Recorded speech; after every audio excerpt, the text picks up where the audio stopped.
22. Oh, it says you're live. Okay. It will probably glitch again because YouTube hasn't been stable with lives for a while now. Anyway, I'm on there now. So here we go. Welcome to the live. I'm overdressed here. Welcome to the live. My name's Lisa. I'm a parenting coach. If you go on my website, it's BratBusters.com. You can see my free behavior board, my toddler course, my 3 to 12-year-old course. You can look into private coaching. That's one-on-one with me. Or you can look into our podcast. My daughter and I work together. We do the podcast together. So that's called BratBusters Parenting Podcast. It's on all the platforms and it's saved on YouTube. So, okay, so let's get going. Hello, Tabitha.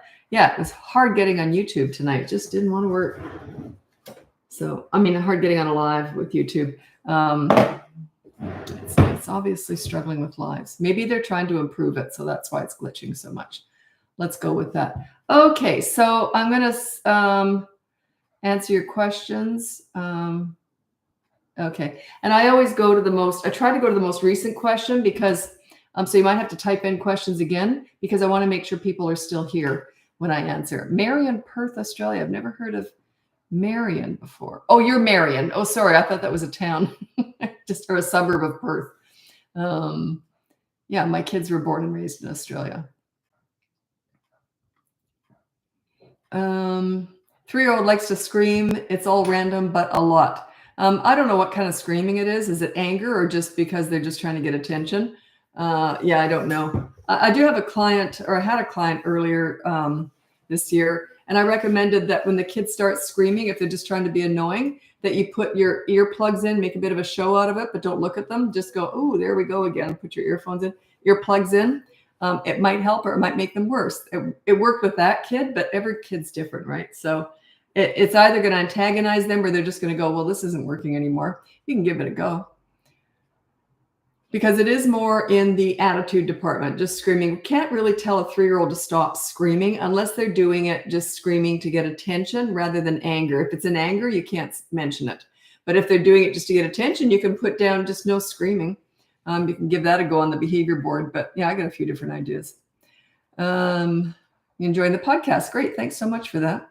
My daughter and I, we put a lot into that. And she takes forever to edit them. They're a lot of work for her because we've got 2 mics and it's just a lot for her. We don't have a podcast room.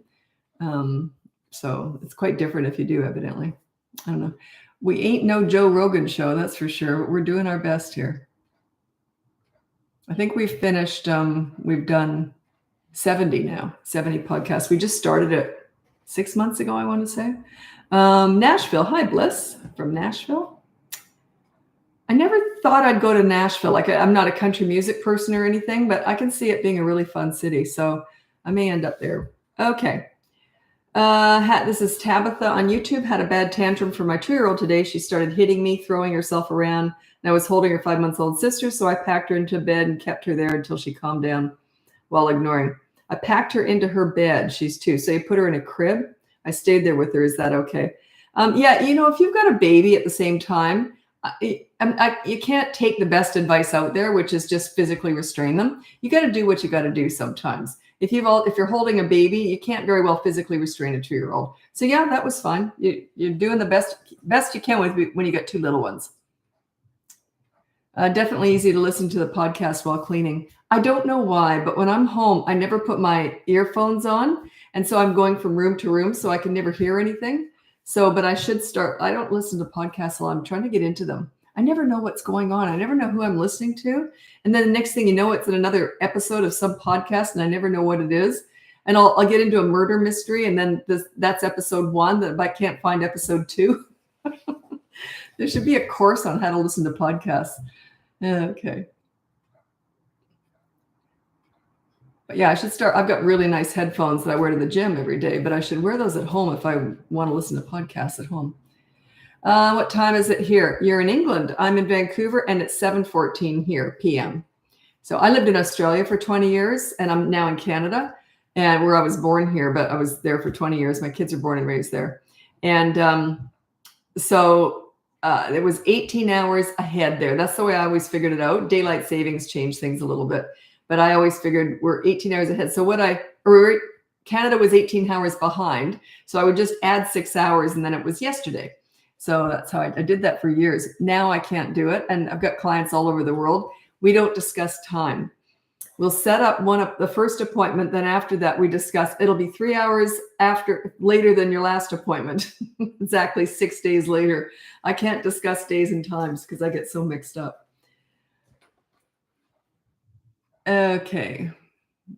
You say this is Bliss White on YouTube. You say to let them lead in the play world, but my daughter's play is starting to get really close to her bad behaviors, like saying no and throwing a toy as though it's part of the game. What I mean by that, and I'll get into it in a sec, do I stop our play for me to correct those things like I normally would, or do I treat it differently because it's part of her game? I get what you're saying.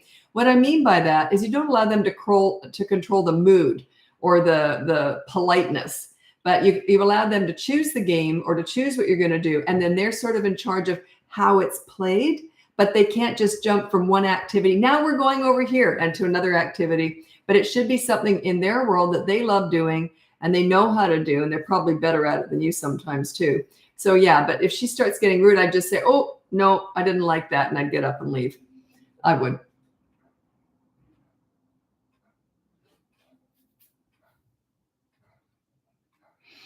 I was just saying they won't know who I am. Or I mean, they don't know who I'm talking about with this client, but I get clients from all over the world. And every so often I'll get a client who, English is their second language. I can't imagine speaking 2 languages. And so they're speaking English, but they get really excited when they're talking about their kids, and they often get upset in that I can't understand a word they're saying. And it's really difficult because if someone's sharing their emotions with you and they're upset, for you to keep saying, huh? What? So, but yeah, it's funny because I've got this one client I was really struggling with, and I'm getting used to it now. I'm getting good at it, but it's, that's the only negative is I don't always understand what they're saying, and I don't like to have them repeat themselves because they're often emotional when they're talking. So that's the only challenge. Other than that, it's great.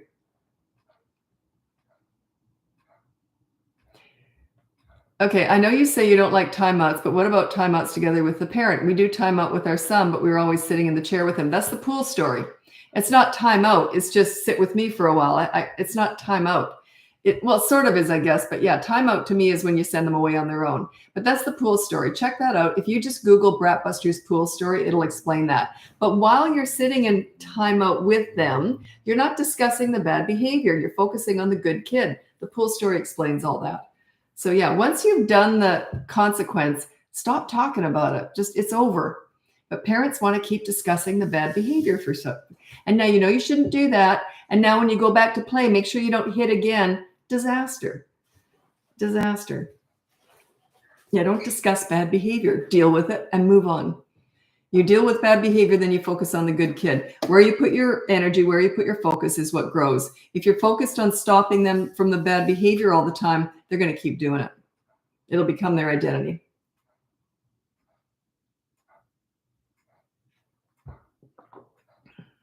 Oh, do you have, it's a good question.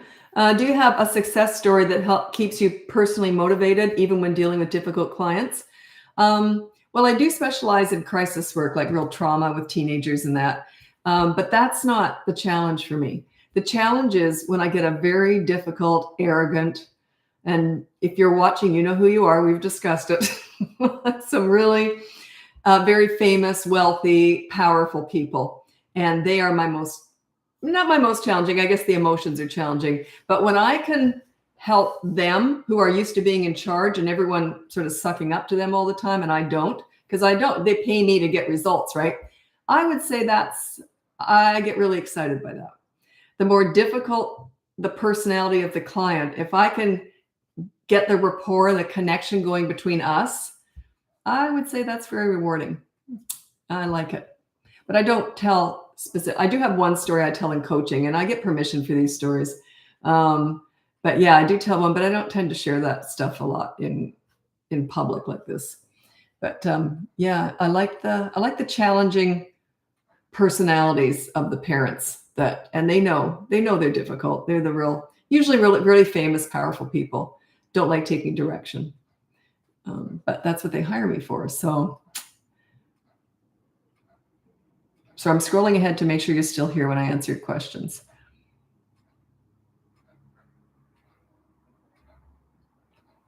Okay, this is a very good question. It comes up a lot in coaching. How can I summon my inner child I dislike playing? I was never played with when I was a child, so I'm clueless. Just because your parents didn't do it doesn't mean you're not able to do it. You got to find something that you enjoy that you can do with your kid.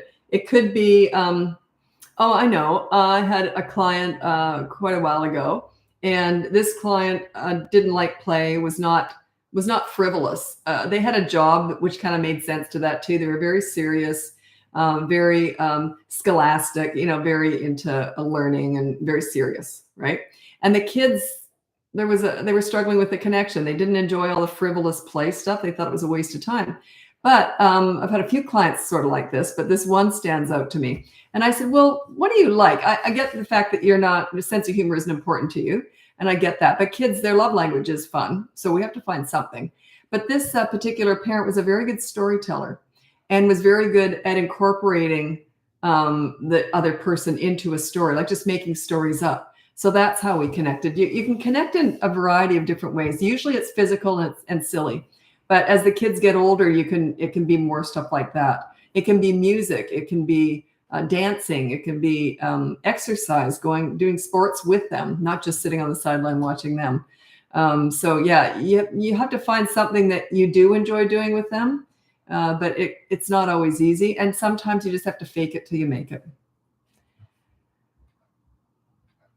Yeah, I've had a lot of clients who said, I just don't like playing with kids. And we have to work on stuff.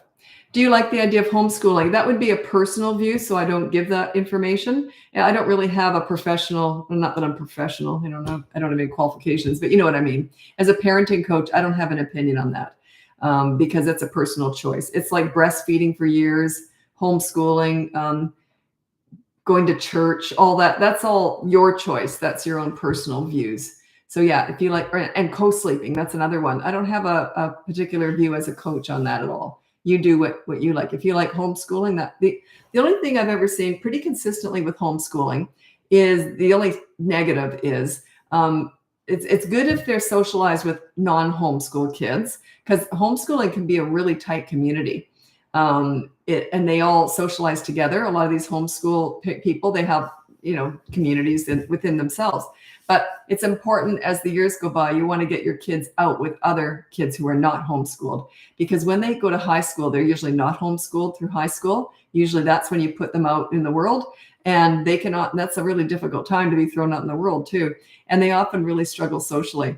I've talked to various teenagers who have said to me, we can spot a homeschooled kid a mile away. They just can. They don't have the social, so they're not as tough as the others. They haven't seen as much. That's the only negative that's pretty consistent that I've heard of. But other than that, if you get them socialized, it can make it easier anyway.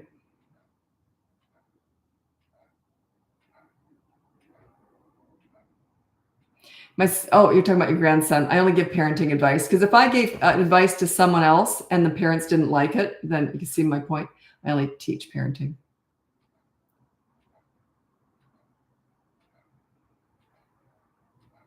Sometimes I'm hired by people and I say, they aren't your kids, are they?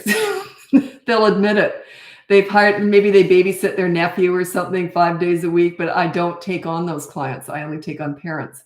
And then it's happened the odd time. I'll say, you're actually not the parents, are you? Have to fess up. Okay, both my boys, 12 and 7, absolutely don't listen to me and refuse to do basic tasks like shower, blah, blah, blah. Okay, that just says that you haven't earned their respect. You got to earn their respect. You can't expect anyone to listen to you if you haven't earned their respect. You got to work for that. You don't expect it to be handed to you on a silver platter just because you pay the bills and you raise them, right? They didn't ask to be brought into this world. Doesn't mean that they feel this sense of gratitude towards you and they're going to treat you like gold. Doesn't work that way. You got to earn their respect. So like I don't fix kids here. I fix and teach parents. So check out my free behavior board. It's on my website, BratBusters.com. And I don't even think I introduced myself on here. I can't remember now. Anyway, check out my website and look at my free behavior board, or you can look at the courses. I have 2 courses there, or you can look into private coaching too. So, but yeah, you got to earn their respect. I never expected it to be handed to me when I was working with kids. I worked for it. And you don't really want kids to listen to you. like that's obedient soldier stuff. I don't look at it that way. I want kids to make good choices. Like I lay down the rules and the boundaries. Like, yeah, you have to, when we're going for school, you have to be ready by 8. You're going to bed at 8. Dinner time, you sit down. You don't get. I lay down the rules and the boundaries, and then I just expect them to follow them. Like that's their own choice. And if they don't, then I come in with a consequence. I don't try and prevent anything. I let them make their own choices. Then I'd say, oh, okay, so you chose not to do that. So here's a consequence. So that's how they learn. You want them to be self-disciplined. You don't want to be disciplining your kids. Good luck in the teen years. If you just want obedient soldiers, by the time they hit the teen years, watch out. That backfires. That's where the rebellion comes in. That's why they don't rebel against a leader, because you're never telling them what to do anyway. My kids want my consequence to be letting them play video games. They don't care about hide and seek or board games. Say no. Your consequence is not there going on screens. Nope, absolutely not. It's very rare in coaching I'll do that. It's usually teenagers, and there's usually a very specific way of doing it. But yeah, no, that's not time. It's because your consequence is supposed to be connecting with them. So was it a client or was it someone on a live that asked me that yesterday? It was the exact same question. Yeah. Can my consequence be more time on video games for them? No, that's not connection. My 2-year-old son is an only child. Do you find that to be an issue in tantrums and learning to play alone? No, not at all. No, they don't usually play together anyway. When they're 2, they play side by side. They don't tend to do a lot of interacting. It's just, yeah, they don't really play together. It can look like they do, and they sort of do, but it's sort of they're their own little island, sort of. They haven't got a lot of social stuff going on yet at 2. So yeah, I don't find it makes any difference. What do you deal with out of control 16, 17? What do you deal with that? You mean, what do you do about that? I teach you how to connect with them.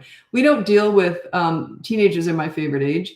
I don't deal with their bad behavior initially at all. We got to work on your relationship with them first. Parents, when they first hire me and they've got teenagers, this is with coaching, and they've got teenagers, they're often frustrated because they want to get right to the kids' behavior and the teenagers' behavior. And I said, well, shoot. I said, well, how are we going to deal with that if you're not connected? If they don't respect you and you don't respect them, how on earth are we going to work on their behavior? Now, I'm going to read out my top 5 tips for parenting teenagers. Oh, shoot. Sorry, my list just changed. I upgraded to a different platform and it's all different. So, okay. These are my top 5 tips for parenting teenagers. Number 1, listen to understand and show empathy. You don't listen to gather information to lecture with, or they will shut you out. If they want your advice, they'll ask for it. They already know it anyway. Number 2, you negotiate as much as possible with teenagers. It goes something like this. Hey, I want your dirty dishes in the sink from now on. What do you want from me? Back and forth, back and forth. Number 3, don't sweat the small stuff with teenagers. If they do something stupid and it's not a big deal, I would just say, well, that was stupid. Do you want to hear what I did when I was your age? And laugh it off. In other words, it's okay to make mistakes just like you did, just like you do. Number 4, don't leverage the good times to discuss the bad times. Parents do this all the time. They say, well, when do we discuss all the times that all the crap they put us through? And I say, never. Why would you do that? Your payback, your revenge is when they have their own teenagers and then they complain to you about their teenagers and you can just sit back and go, that's a shame.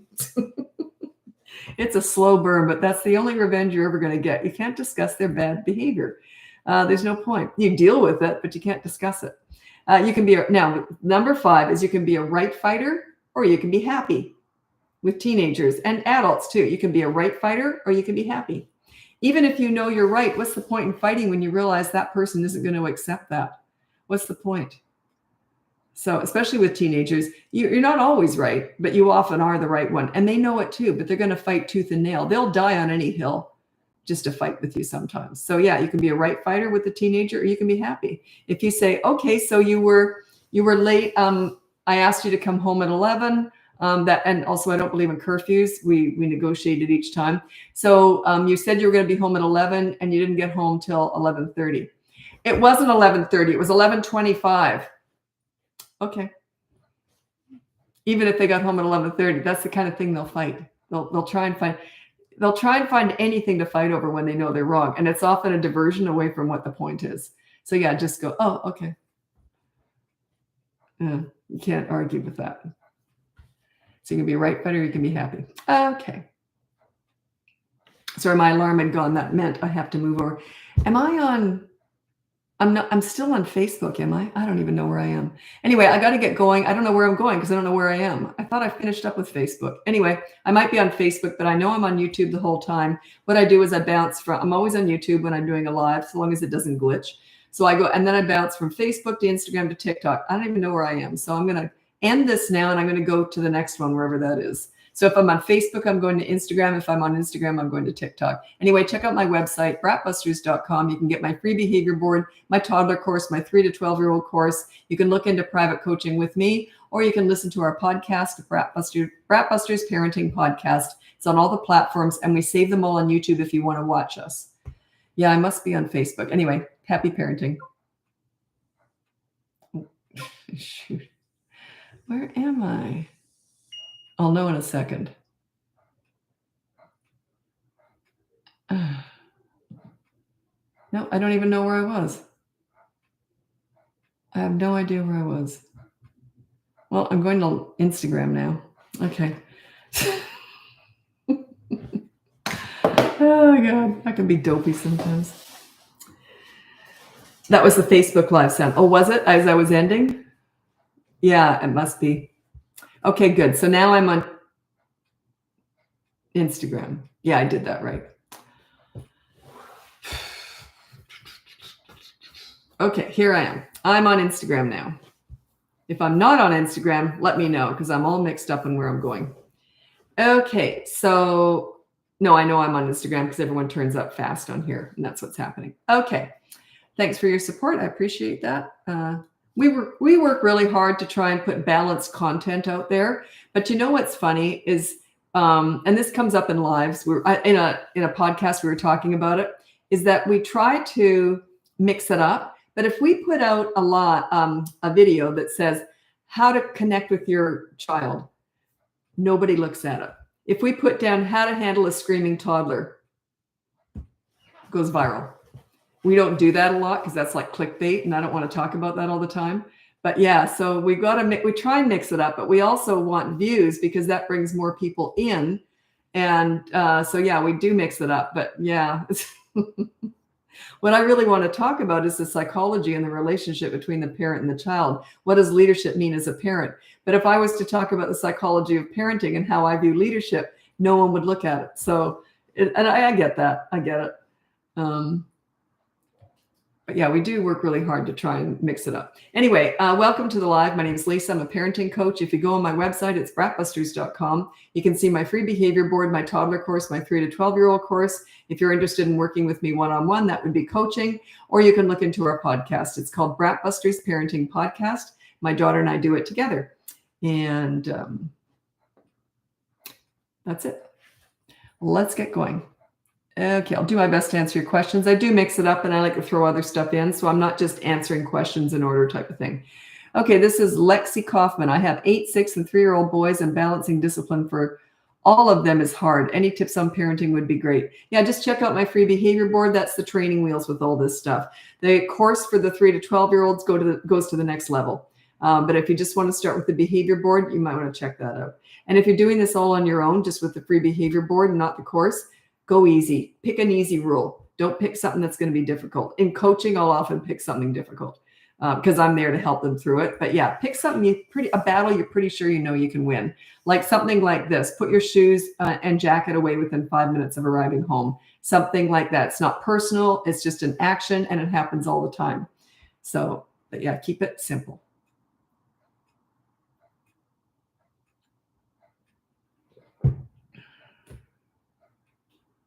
Okay, this is from Deanna Hillman. Can you listen to what you're told or asked to do on the behavior board? No, not at all. That's like saying, be good. It's a broad statement, and you haven't earned that. You've got to we're not fixing kids here. We're fixing you. You haven't got any respect. If they're not listening to you and you have to repeat yourself, you've got work to do, not your kids. Work on your leadership skills. That's what it's all about. You put the same 30 kids in a classroom with a pleaser style parent, total disaster.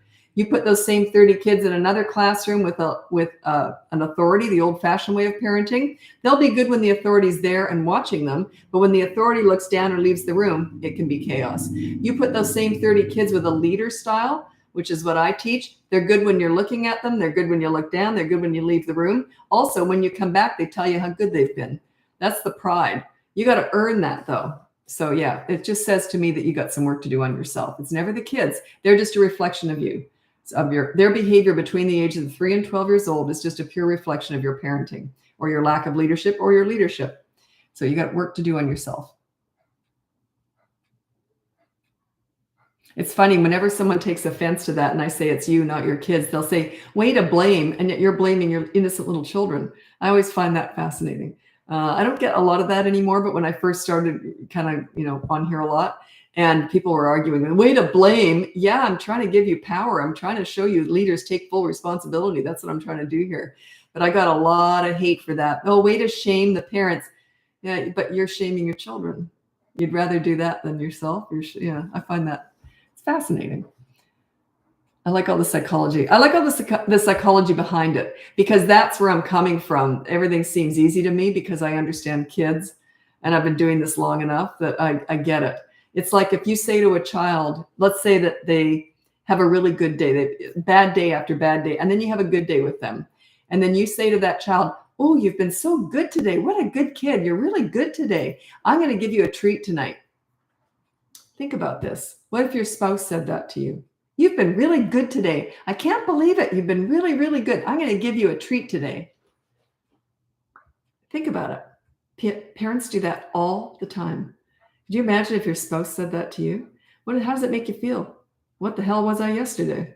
What a patronizing thing to say to someone. And people do that with their kids all the time. They don't, and I'm their voice. They get the same feeling, but they don't know how to articulate it. They're excited that they're getting a treat, but that is short-lived. Like, it won't last forever. If you're going to work on the reward system for good behavior, it's patronizing, it's insulting, and it'll only work for maybe 1 to 2 weeks. It's victim shaming. Yeah, exactly. Very well put. I'm going to write that down. I could not have said that better myself. Thank you very much for that. Who said that? Tabitha, thank you. Victim shaming. Tabitha's a regular. Victim shaming, Tabitha. Oh, God, that's such a good way of putting it. That sums it up. Thank you. Thank you, Tabitha. Isn't it? I'm sorry for getting kind of snarky about this, but I get frustrated when parents blame their kids and then they get mad when I try and blame them. I find that I feel sorry for their kids. That's why it bothers me, because I'm such an advocate for children, and I feel sorry for them when the parent does that. And believe me, none of my clients talk like that. They always say the first session, I know it's me. I need you to fix me. And then I go, great, okay, we can do that.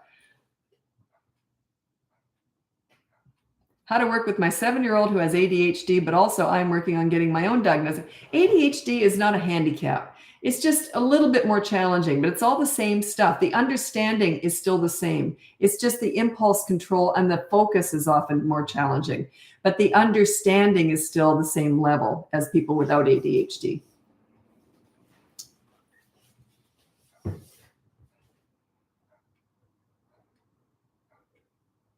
Now, autism and a lot of other challenges are different because their understanding is often different. The way that they process things is often very different. So that's different, but not ADHD. No, it's the same. That's where I learned all this. I didn't learn much with my own kids, to be honest. I learned all this before I had kids.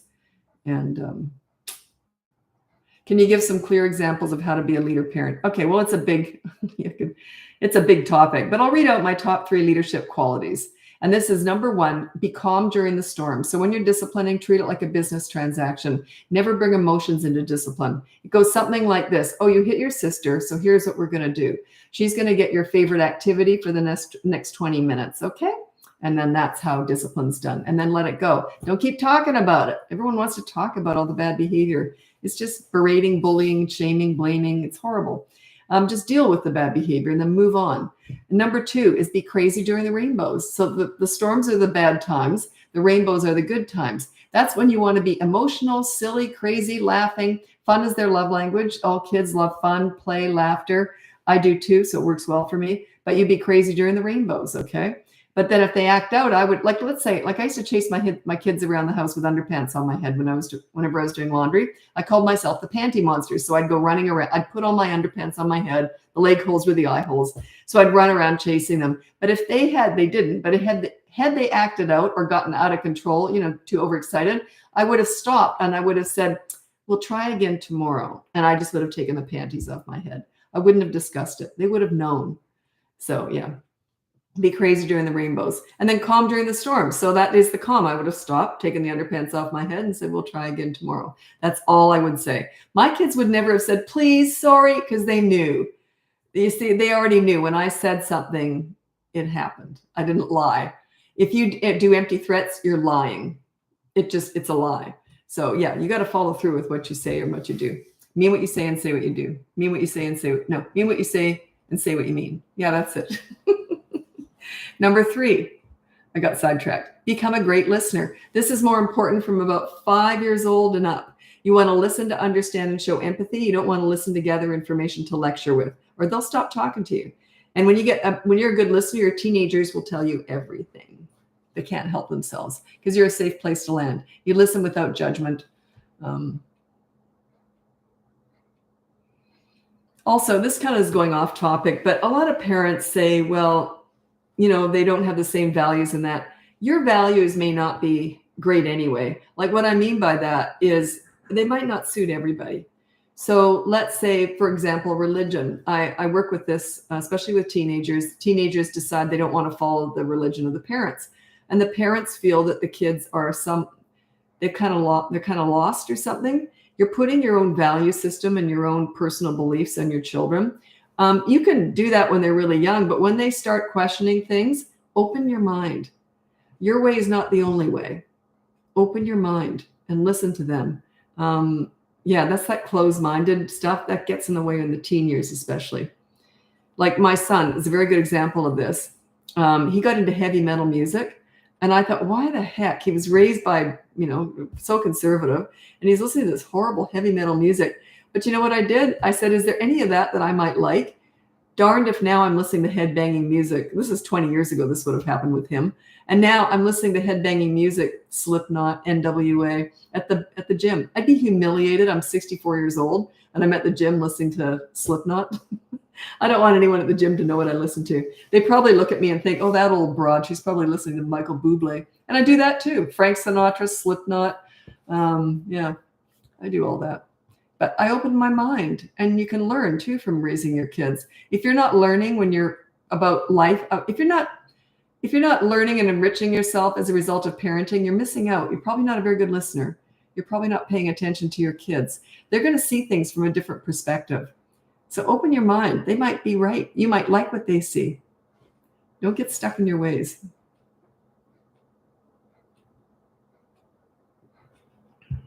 I've known families who have, and I'm not anti-religion or religion, and that's not what I'm talking about here. I'm talking about there are different ways of living. There, you be nice to people. Don't go out and hurt other people. That's the value system, of course, everyone should have. But other than that, there's a lot of stuff that I think parents get too stuck in. Like, well, we're really athletic, and we've got our son who just wants to read books all the time. And what's your point? He's just not like you. That's okay. Or he's not scholastic. We're both university professors, and our child just wants to go out and play all the time. He doesn't like books like we do. And what's your point?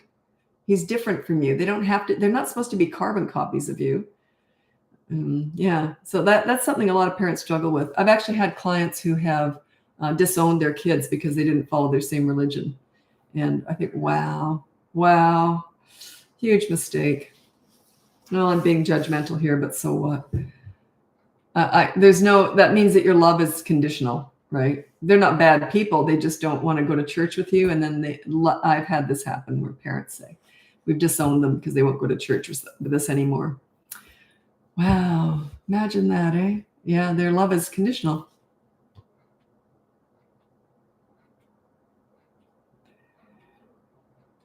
I just like to throw this stuff in here from time to time. The reason is that I do lives a lot, not every day lately, but I did them every day for a couple years there. And it's a lot of the same questions. So in order for me to even hear myself talk, sometimes I have to throw other stuff in that I'm thinking. So, because you can only answer the same questions night after night for so many years, right? Before you don't even hear yourself anymore. Like I can't tell the pool story. If I told it, I think my head might explode. I've told it so many times. You might want to check. If you haven't seen the pool story, check it out. It's a synopsis of how I think you should view parenting. And it's just Google BratBusters pool story. It'll come up. It's based on you do deal with bad behavior, but your focus is on making kids feel good, bringing out the good. So you deal with bad behavior, then you focus on the good kid. You got to dig to find it sometimes, but that's where you want to focus. I learned this especially when I always did it, but it was the most challenging for me is when I was mentoring troubled teens. I thought I can't find any good. They're just vile, but I had to search. The pool story. It's such a good story. I love that story. I can't tell it again, but I really like it. I do have the same story on steroids with teenagers. But I don't tell it anywhere but in coaching. But yeah, it just drives that point home that you do deal with bad behavior very carefully and quickly, and then you focus on the good kid. You always want to build them up. My goal is always to make kids feel good about themselves, because if you feel good, you do good. But if you feel bad, you do bad. So if you're discussing the bad behavior with them, it's already dealt with and you're still discussing it. You're just purposely trying to make them feel bad. That's all you're doing. It's your own revenge. You want to get it out of your system. You're hurting your children. They already understand. Children don't act out because they don't understand. They act out because they don't respect you, or they don't respect themselves, or they lack impulse control, which is your job to sort of teach them, guide them in the right direction. But parents say, well, I just want them to understand why they shouldn't do it again. Oh, geez. It's not how you do it. You don't introduce this with babies. With babies up to about 15, 16 months, they're just babies. It's just cuddling, playing, and redirecting if they do something that you don't want, like hitting or whatever. You just say, oh, no, and then you redirect. So, yeah. And then the discipline more with toddlers is consistent corrective actions at 16 to 35 months. And that starts at 16 months or 17 months, around there. I cut it off. I always say a baby is 0 to 15 months, a toddler is 16 to 35 months, preschooler is 3 and 4, a child is 5 to 8, a tween or a preteen is 9 to 12, and then 13 plus is a teenager. That's how I break it up anyway. I remember years and years, like 40 years ago, I was saying the first 7 years are when we form our personality. I can see it with kids because I was always studying kids. And I said, they're not listening, they're watching you.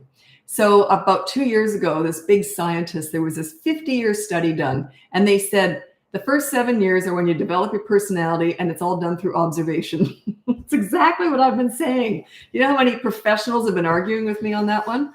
Oh, God. It's the first 7 years they develop their personality. Their behavior can be changed, but their basic personality, in other words, how they view themselves and how they fit into the world. That's what I mean by personality.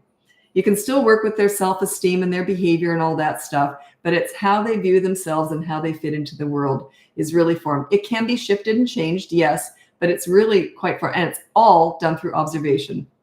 They're not listening, they're watching. I've been saying that forever. Yeah, evidently now turns out I was right. Not that I'm petty, but yeah, I am.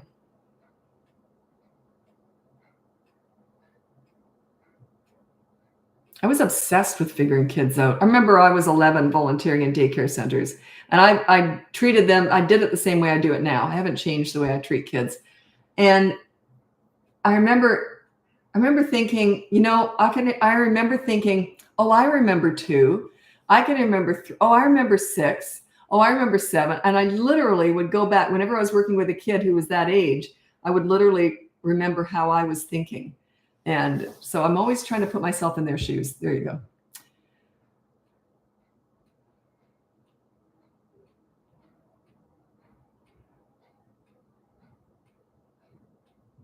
Consequences for a really stubborn 4-year-old: refuses to clean up shoes, then loses screen time and still doesn't care. You just haven't found the right thing, or there's other stuff going on. Are you still yelling? Are you still looking angry? Are you looking disappointed in him? So yeah, you got to stay calm through all this, and also a lot of connecting and playing with him. So sometimes it takes time. It could be 3 to 6 weeks before stuff starts to work. And just because he loses screen time, does he just say he doesn't care? Or does he really not? Does he really not care? You might have to invent leverage. That is, if he got, I know where you're coming from. You're saying that you've obviously looked at the behavior board. So there's 2 consequences for the kids. The first one is a positive action. If they won't do that, then we do the negative deprivation, which is taking away something, screen time. But you can just put down, do a chore within 15 minutes being asked to do so. That's the first consequence for breaking a rule. If they won't do that, then you put in brackets, or we'll take something away. So then you invent leverage and you say, by the way, we're going to be taking something away. We were going to surprise you by going to the arcade tonight or wherever, but we're not going now because you didn't do the first consequence, right? So you were never going to go to the arcade, and you don't owe them that. So you never were going to go, but you've just invented something to take away.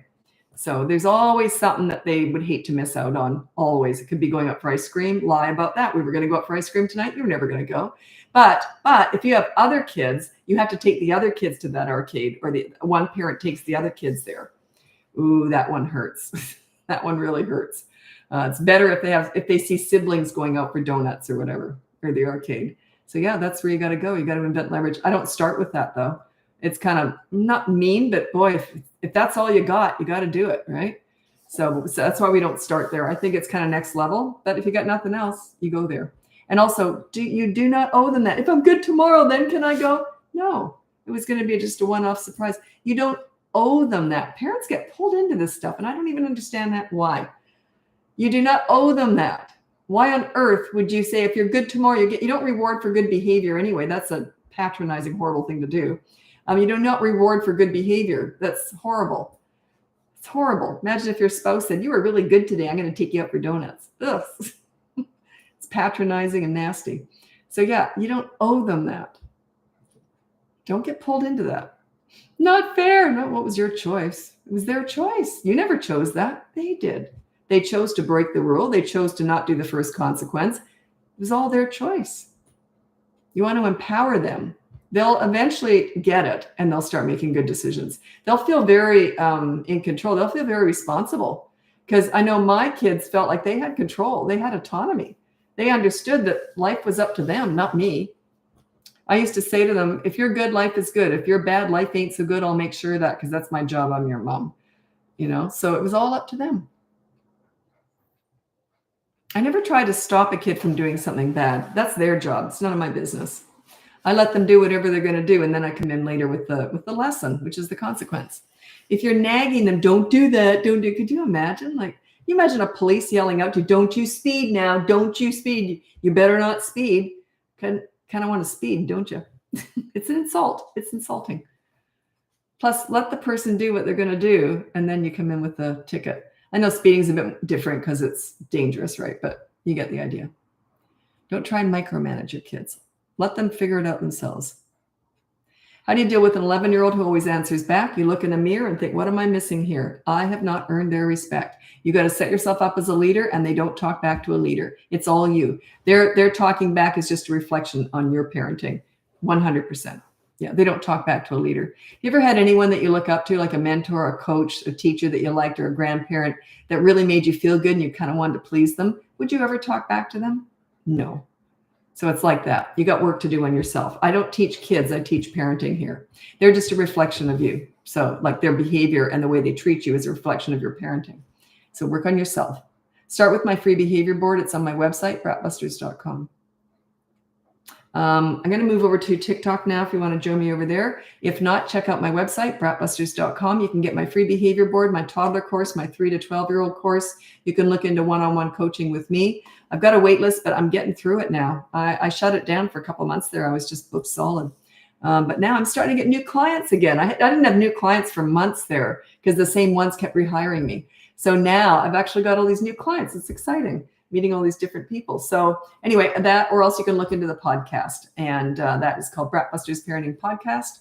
And it's on all the platforms, and we save it. If you want to watch us do it, it's my daughter and I. That's on YouTube. Anyway, thanks for joining me. I'm hopping over to TikTok now. Happy parenting. I feel out of breath tonight. Why is that? I talk too much. I try and talk too fast just to get my point across. I think that's it. Come on, TikTok. There we go. Okay.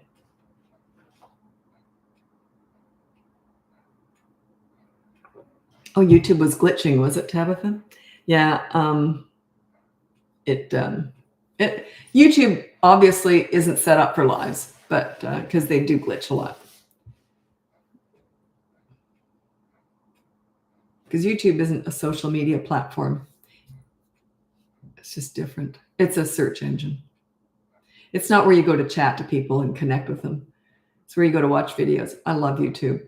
And I never used to watch anything else. Like I never look at Facebook or Instagram. It's very rare that I would ever look at those. And I never did really. But I've been on TikTok now for about, I don't know, 2 years. And, but I, about 6 months ago, I started watching videos on TikTok. It's addictive, put it that way. I'm trying to get off it. I'm trying to lessen my time, but it is addictive. And boy, they know what I like. A lot of funny falling and cute dogs and nothing on parenting though. I never looked that up. Oh, and I don't view anything on this channel. I have another TikTok channel that I view things on because I think if I was to try and watch stuff on this channel, it would probably show up a lot of parenting stuff. And I don't look at parenting stuff at all. Oh, I'm so happy for you, Carmen. I've used so many of your tips and it has been a real game changer for me and my children. Thank you. You're very welcome. That's why I'm here. I love to hear that. That makes these lives worthwhile. Because I really believe in what I teach because I've seen it work with so many families, but it's hard to change. And I get that. It's very hard to change. If you get frustrated, it's hard to stop yelling at your kids. It doesn't work. It'll work in the short term, but it'll backfire down the road. But I know it's hard to change, so I get that. I'd love to know how I should, or if I should, react to my almost 3-year-old showing aggression toward my 14-month-old. Yeah, if they're almost 3, put on the behavior board, no being mean to the baby. And there's big consequence for that. But also, sometimes the 14-month-old is bugging the older one, and that's why they get aggressive. So make sure that you give that 3-year-old space. Like they should have their own little area that they can go and play and the baby can't get to. So if they need to get away, they should have their own place they can get away and play uninterrupted also. So oftentimes parents are going after the hitter, whereas often they hit because they're frustrated because the other one keeps bugging them and knocking down their blocks. And you see, so you want to assess that. Okay, welcome to the live. I'm on TikTok now. Yeah, I think I am. Oh, I don't know. Anyway, I'm so mixed up. I can't tell the difference. When you're doing a live, you can't tell what platform it is. Anyway, thanks for joining me. My name is Lisa. I'm a parenting coach. If you go on my website, it's BratBusters.com. You can get my free behavior board, my toddler course, my course on 3 to 12-year-olds. If you want to work with me one-on-one, that would be coaching. There's an intake form for that, and it's opening up again, so that's great. And I was just booked out for a while there, so. And also you can listen to our podcast if you want. It's called BratBusters Parenting Podcast. It's on all the platforms and we save it on YouTube if you want to watch us do it. It's my daughter and I. We work on that together. We work together. So what a dream, eh? Working with your kid. We don't work together. Like she works from her home. I work from mine. We have completely different jobs in the business. But we do the podcast together. It's the only thing that we do together is the podcast. She does all the marketing, all the planning. Her name is Marty. Hi, Marty. That's cute. Developmentally, should I wait until my son is actually 3 to use the behavior board? It can be 35 months, but not before. It's like because at 3, that's when they can start to get it. It's not like when they can master it quite yet, but a lot of them do. But you just got to make it very easy for them to understand. Okay. What did you think of that show, Super Nanny? I have never watched other people in the parenting world. I've never read a book on it. I don't know who else is out there. The only reason I ever saw that show was because twice now I've been approached to do a similar show with teenagers because I specialize in troubled teens. And So they said, well, look at the super nanny. And also, I won't go into who they were, but yeah, big networks, whatever. So they said, yeah, check that out. Would you be willing to do that? So now, without critiquing anything, I'm very uncomfortable with embarrassing families on TV. And also with teenagers, if they were, and they want to see all the scenes and the drama, right? Now, here's what I'm thinking. If a teenager was embarrassed on nationwide or worldwide TV, I wouldn't want to be responsible for that. So what I said to them was, I said, well, we could maybe come up with something, but I would have to have full control over what went out there. I never heard back from them. So yeah, there's no way I can embarrass a family on TV. So yeah, that's why. You have coaching for husbands too. Yeah. I'm just a parenting coach. I have no formal qualifications, but a lot of my job, I've been told, is marriage counseling. And, but yeah. Because a lot of, one of the things that can break families up is kids. Money, kids are two of the biggest reasons for divorce. So if I can help with one of those, which is the kids, it's wonderful. And sometimes if that's the only problem that you're having in your marriage, I can potentially help with that. Can you talk about disrespectful 5-year-old? Talk back, demand avoidant, super sensitive to any correction. That's him. It's not him, it's you. He's just reflecting your parenting. Work on yourself, set yourself up as a leader, and that stuff takes care of itself. So you lead and they will follow. Everyone wants to fix their kids. They're just what did Tabitha said? Oh no, I won't use it here because it's not quite applicable. But yeah, it's not his fault. It's you. You always want to take full responsibility. I got to figure out how to use that without sounding snotty, but you know what I'm talking about, Tabitha.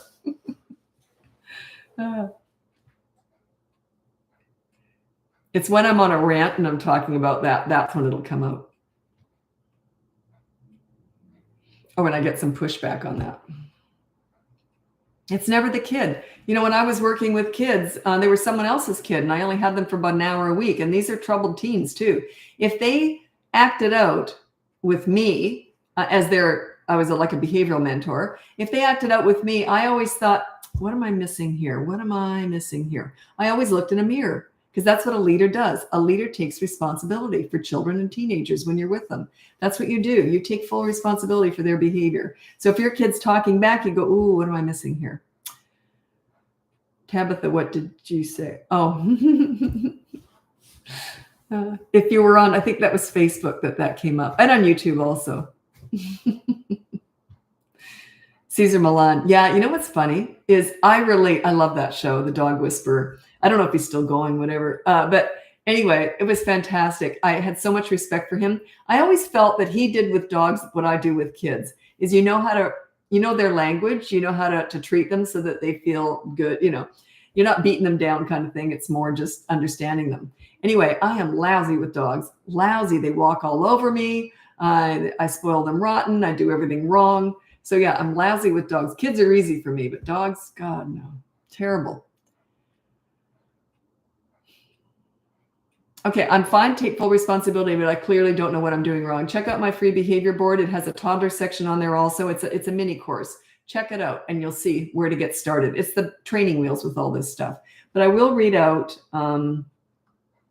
my top 5 tips for parenting toddlers. You have a 5-year-old, but no, wait a minute, I'll come up with another one. I don't have top tips for a child. I have my top 5 tips for teenagers and for toddlers. But everything else that I talk about is the other stuff, is that age. Isn't that funny? I don't have top 5 tips. I don't know. Look up the pool story. That is the best example of how I treat kids. Just look up BratBusters pool story. You can just Google it and it'll come up. Where can I buy your class? Just go to BratBusters.com. All my courses are on there. Okay.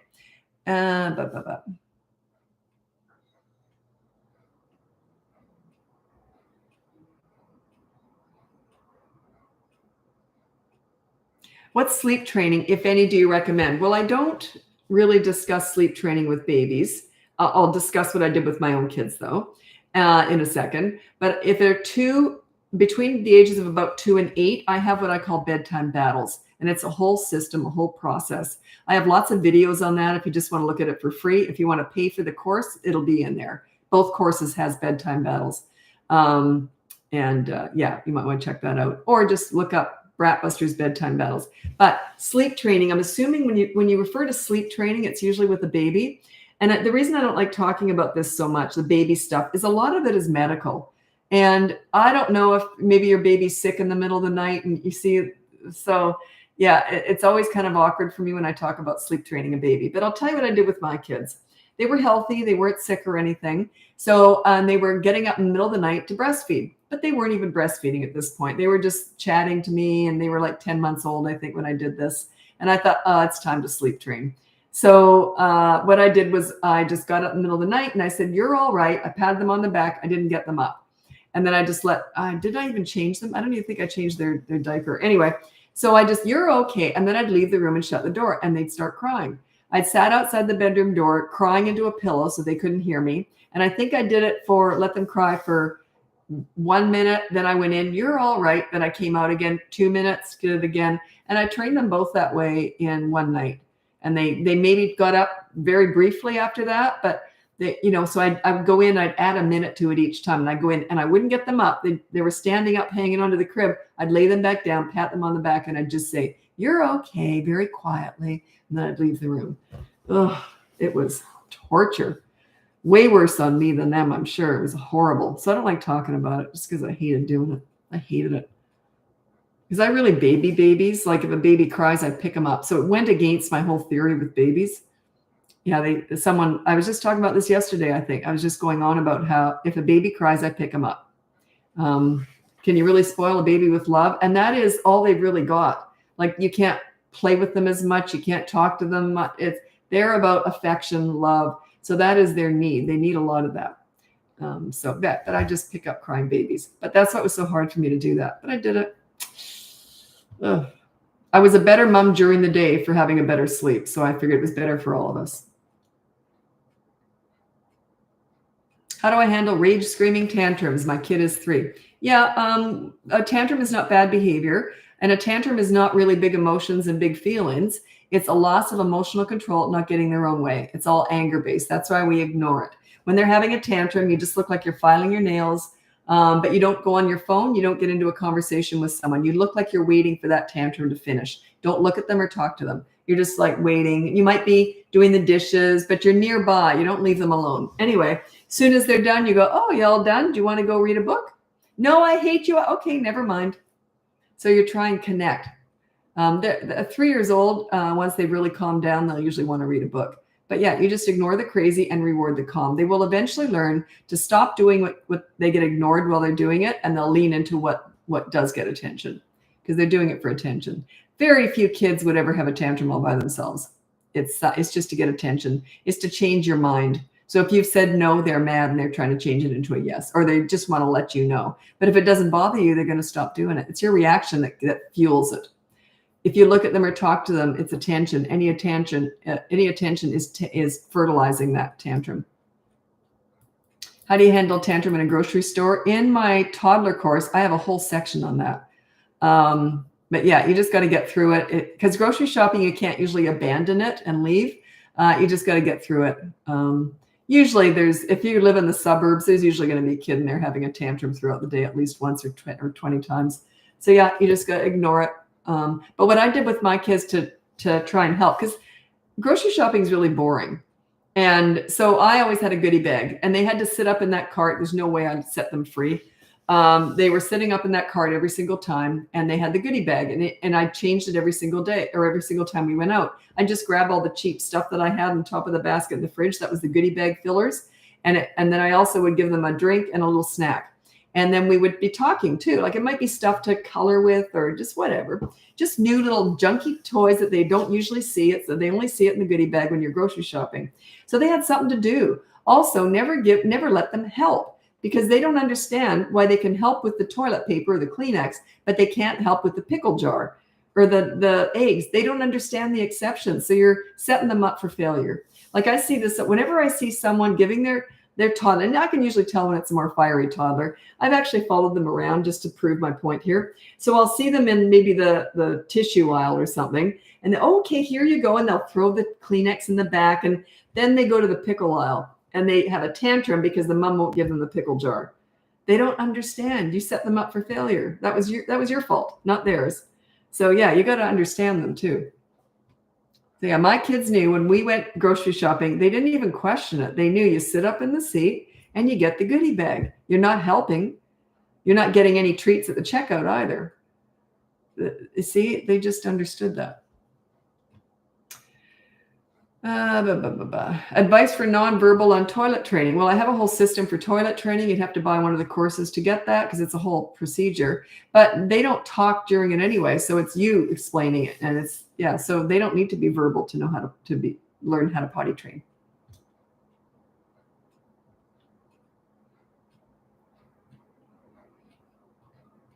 Do you have any advice for kids with autism? Not general advice because they're all so different. So that would be coaching. And even in coaching, I need to know who they're working with, how that's going. They usually have people like maybe some therapy or something or whatever, someone who's working with them. I need to know what's going on there, what does work and what doesn't. And then basically I say, we're just going to throw mud at the wall and see what sticks and see what doesn't. So we're going to abandon what doesn't work and we're going to go, lean into what does. So they're all different. And are they going to be mainstreamed or not?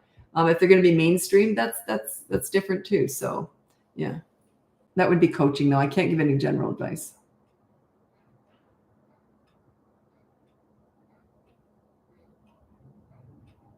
There's sure a lot of talk about autism and ADHD and all that. And there's all this, trying to figure out, was it always as not popular, but what, has it gotten worse?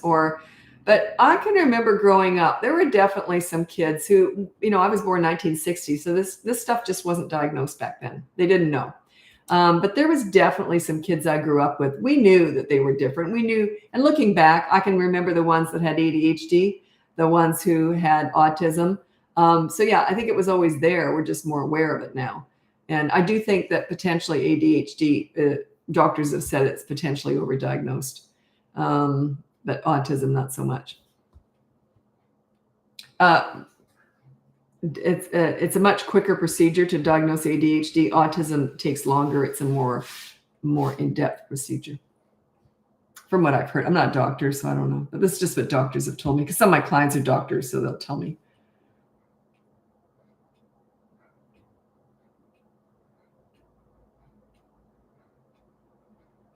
Yeah, any advice on how to make car rides better? My 20-month-old hates it the moment he's in it. I don't know. They might be car sick. Some kids who get car sick hate cars. But I never gave my kids any food or any toys in the car. But we sang a lot. Like that was time I'd put in like their music and that, and we'd sing a lot. So maybe that might help. Put the mirror so they can see you.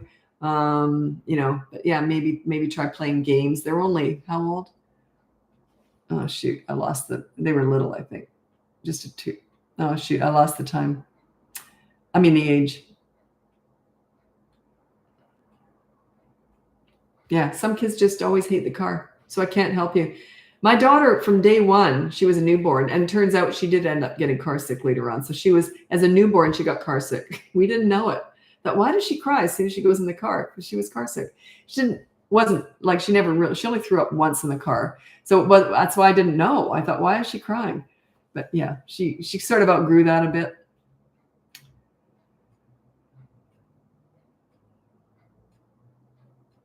What time is it? Oh, I got to get going. Anyway, check out my website, BratBusters.com. You can see my free behavior board, which is the training wheels with all this stuff. And there's actually a section in there for toddlers too. It's a mini course, but it's free. Or you can look into my paid courses. I have one for toddlers, one for 3 to 12-year-olds. Or you can, if you want to work with me one-on-one, there's information on that on my website also. Or you can check into our podcast. My daughter and I work together and we do the podcast together. It's called BratBusters Parenting Podcast, and it's on all the platforms. And if you want to watch us do it, that's on YouTube. Anyway, thanks so much for joining me, and we'll be back again hopefully tomorrow. Happy parenting. Bye now.